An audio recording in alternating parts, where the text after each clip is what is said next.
We only cry for fictional men and women. Period. Now that that's off my chest, hi, I'm Cass, and welcome or welcome back to my channel where I have been single my entire life, and I am definitely not salty about it in the slightest. Today, I'm bringing you some book recommendations, specifically those involving romance. Now, they're all not just romances. Some are like fantasy fiction, but they just happen to also have a storyline that involves romance. So that's what we're gonna do today because we're living our lives vicariously through the love lives of fictional characters. Happy Valentine's Day, besties!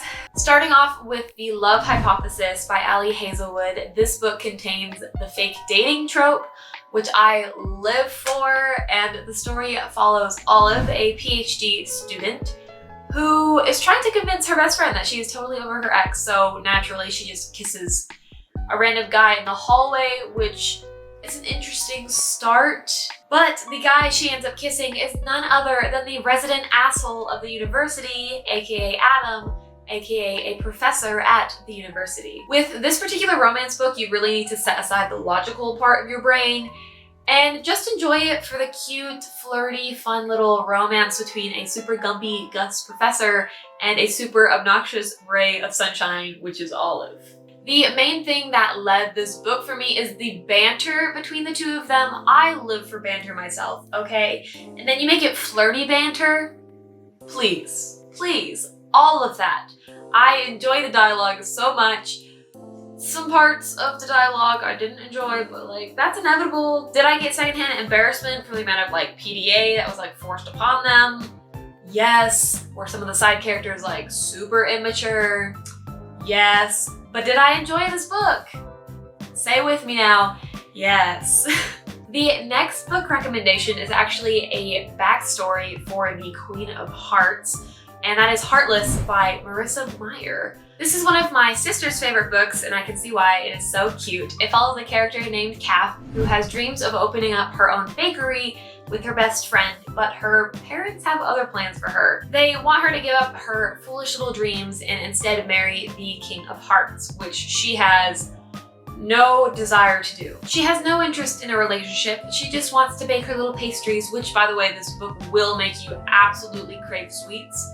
So I would have some on hand, just a little pro tip. But then Jest, a court jester, comes into the picture, and it turns into a forbidden love story that will have you screaming by the end. In agony, probably. It is very whimsical and out there because it does take place in the world of Wonderland, and so that's what Marissa Meyer is definitely going for. Although the ending is predictable because like you know how things are going to turn out with the Queen of Hearts, it's fascinating to read like the events that transpire to then make her become this way. Super cool, super cute read. Forbidden love trope, what more could you ask for? If you're looking to sob all your emotions out for like 24 hours, I highly recommend the Dark Artifices series by Cassandra Clare. Now, this isn't a romance series, it's actually a fantasy fiction, but there is a romance storyline and, again, forbidden love. I think I found one of my favorite tropes. Actually, second favorite tropes. Okay, the fake dating, still, I love it. If you've read the Mortal Instruments series by Cassandra Clare and you haven't read her other series, I do highly recommend them.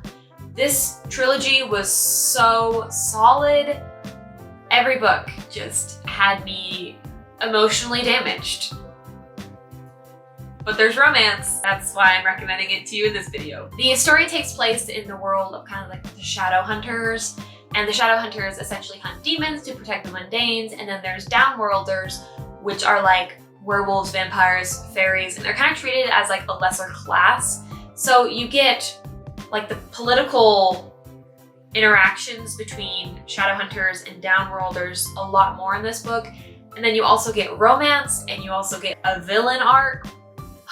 You get so much in this trilogy, and it does involve romance, so throwing it on the list. This particular story follows Emma Carstairs and her wanting to get revenge for her parents who were murdered, so it's kind of like a murder mystery almost. This trilogy has some chunky books, so you can be distracted all day and just suck yourself into the world of the Shadowhunters, because that is a totally healthy coping mechanism, right? There are so many characters that you yourself will fall in love with, characters you'll cheer for, characters you want to punch in the face. Next, I wanted to recommend you a manga, which I've never done before, and that manga being Orange by Ichigo Takano. This manga has 6 volumes, but there's actually versions of like complete collections, and so there's like 2 different volumes that you can actually purchase. And actually that's what they had in my library, was volume 1, the complete collection, volume 2, the complete collection. And then there's also one titled Orange Future, which is what happened to the characters after the whole storyline. But getting into what the story is actually about, this is a sci-fi romance where the characters in the future send letters back to their past selves by 10 years.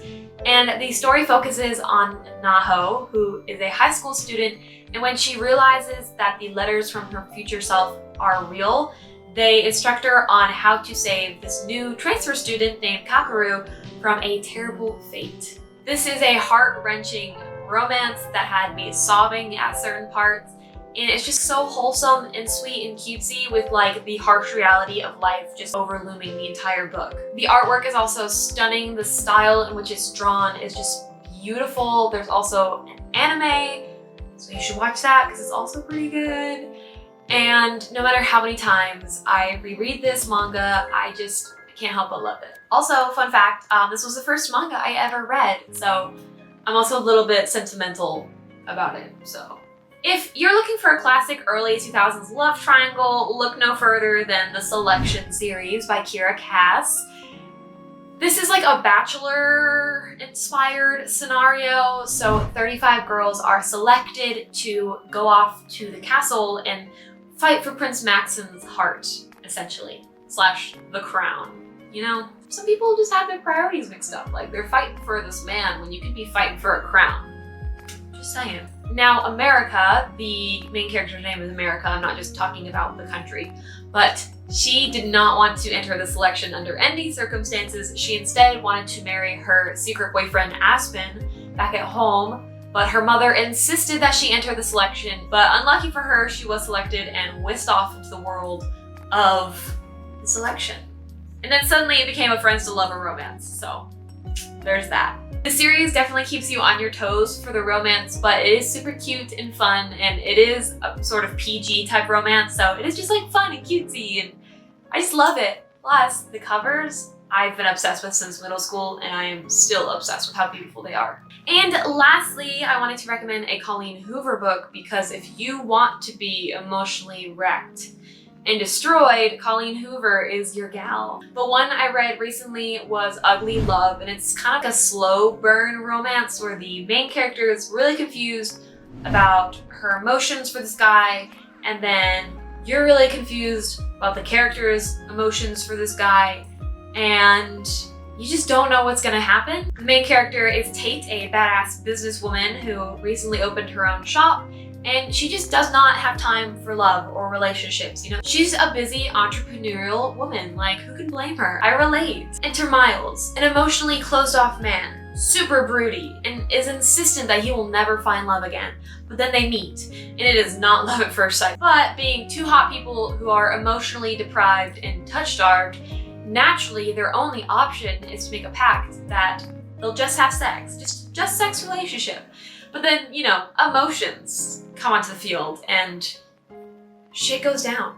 And those are the books I recommend that you pick up on or around Valentine's Day if you're a single Pringle like myself and you want to just live vicariously through fictional characters because their love life is 100% more interesting than yours. But you are a badass and your self-worth is not defined by whether or not you're in a relationship. So just remember that. And also remember to give it a like if you like this video, and comment down below your favorite romance books or plans that you have for Valentine's Day.